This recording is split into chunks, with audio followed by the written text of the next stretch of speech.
La fondation Jan Michalski est consacrée à l'écriture et à la littérature. Pourquoi y présenter Malelade de Baselitz? Mais parce que Malelade est un livre à la fois d'images et d'écriture. L'auteur, aussi bien du texte que des figures, est Georg Baselitz, un peintre-graveur allemand né en Saxe en 1938. Baselitz ne voulait pas simplement une suite d'images, il voulait aussi du texte. Dans les premiers travaux autour de ce livre dont il avait l'idée mais encore confuse, il tombe dans un dictionnaire d'iconographie sur le Physiologus de Smyrne.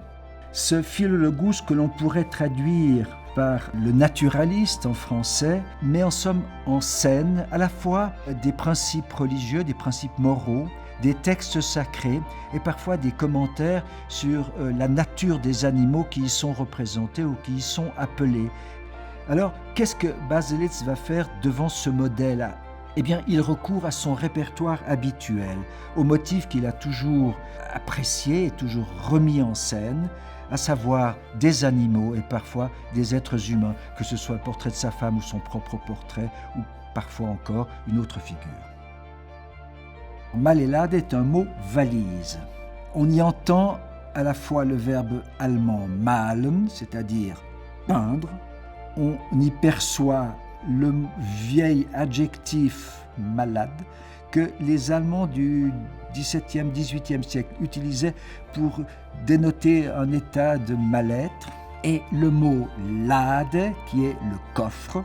Donc c'est un livre qui est le recueil, le réceptacle, à la fois de la création, celle que la peinture permet, et de cette espèce de difficulté d'être, de malaise que peut-être par moments induire la création. Le regardeur de ces planches va être étonné.